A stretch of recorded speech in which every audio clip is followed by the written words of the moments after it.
Se você quiser ter acesso a todo o conteúdo da apresentação, o link está na descrição. Para saber mais sobre a ABRP, temos o nosso Insta. Segue lá.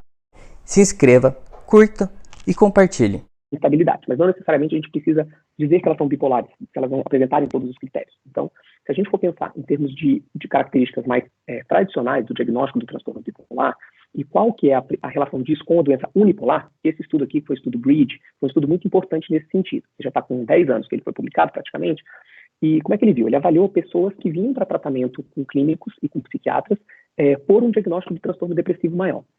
E aí eles aplicaram uma entrevista estruturada para ver quem preenchia critérios para hipomania e mania. Nesse estudo, eles viram que quando você pega uma amostra de pessoas com depressão maior, um episódio depressivo maior, tá? E aplica os critérios, você consegue diagnosticar em 16% dessas pessoas o transtorno bipolar, de acordo com os critérios do DSM-4. Então, se a gente for pensar assim, um ambulatório se dispõe a tratar pessoas com depressão, né? E que essas pessoas têm um certo livre acesso, né? A gente tem que pensar que por volta de 16%, ou seja, entre 10% e 20% daquelas pessoas vão ser bipolares. Pelo menos de acordo com os critérios do DSM-4, a gente não pensa em números muito grandes, mas também se a gente tiver 2%, 3% só de pessoas com diagnóstico, talvez seja uma quantidade pequena de pessoas, talvez a gente está subdiagnosticando. Se a gente tem um número muito alto de pacientes bipolares, nessa minha composição de pacientes com depressão maior, talvez eu esteja ou superdiagnosticando ou estou usando critérios mais elásticos. Quando eles utilizaram critérios um pouco mais elásticos, para incluir mais ou menos o espectro bipolar, eles chegaram por volta de 47%. Quando você tem, por exemplo, pessoas que estão com depressão, mas tem alguns sintomas de hipomania e mania presentes nesse episódio, e eles viram isso como se fosse um alerta para o transtorno bipolar. Então você poderia ter até 50% de casos. Eu considero muita coisa, não acho que 50% dos deprimidos sejam bipolares mesmo, ou que a gente vai ter que tratar como se forem, mas eu imaginaria que algo por volta de 20% é bastante razoável. Não existe nenhum critério diagnóstico, nem sintomas patognomônicos, né? Vocês já sabem, para depressão bipolar e unipolar, mas existem algumas características, né, de pacientes que apresentam a depressão, que já têm o diagnóstico de transtorno bipolar, e, na verdade, a gente acaba não dando o diagnóstico porque a gente não explorou bem se havia ou não a presença de hipomania e mania, ou porque o paciente é um mau informante, ou porque a gente não sabe perguntar, ou porque não tem um colateral que pode trazer essa informação. E aí tem algumas características que têm mais chance do paciente ser bipolar. Então, para dizer que a pessoa é bipolar, você tem que ter a hipomania e mania. Mas se você identifica naquele quadro depressivo algumas características como essas que estão aqui, tem que aumentar a sua ideia de que aquela pessoa pode ser bipolar. Então, precisa investigar de forma mais profunda.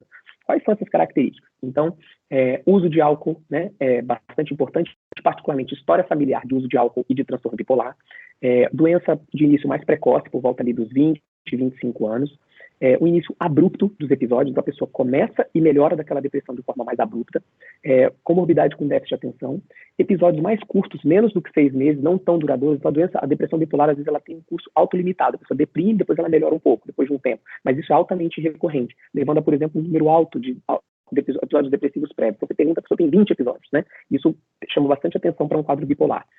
Sintomas maníacos ou labilidade do humor naquele episódio. Retardo psicomotor é comum, mas não é patognomônico, mas se a pessoa está com muito retardo, a gente pode pensar também em depressão bipolar, às vezes sintomas catatônicos. Hipersonia, né, sintomas mais atípicos, como hipersonia e hiperfagia, e paralisia de chumbo, sintomas psicóticos e culpa patológica também podem estar presentes. E aí, do outro lado, para unipolar, muitas vezes a presença de muitos sintomas somáticos tem muito a ver, às vezes, com a depressão mais unipolar, tá? Então, de novo, não são patognomônicos, mas ajudam a gente a aumentar a nossa ideia de que a pessoa pode ser, talvez, bipolar. É interessante esse outro achado aqui, que é uma revisão que ela avaliou assim, tá, então eu estou vendo o paciente pela primeira vez, ele não tem uma história de transtorno bipolar, eu não consigo preencher os critérios para hipomania e mania, mas ele está deprimido.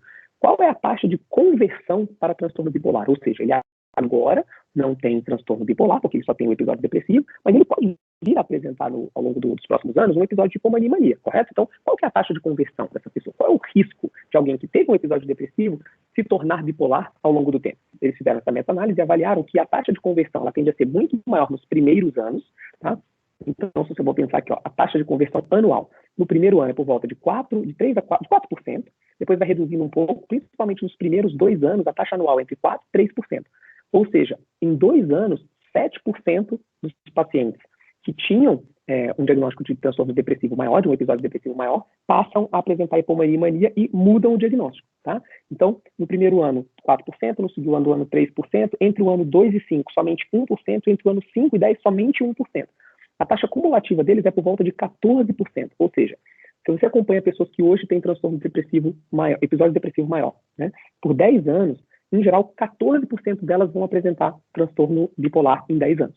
Eu acho esse número interessante, esse 14, porque ele tem uma certa convergência com aquele outro dado do Bridge, de que por volta de 16% das pessoas com transtorno bipolar, na verdade, 16% das pessoas com depressão maior, na verdade, tem transtorno bipolar. Então, nesse universo de pessoas com depressão, você tem que pensar que aí entre 10% e 20% delas são bipolares, seja já desde o início, seja ao longo do tempo. Vão se tendo essa conversão para o diagnóstico.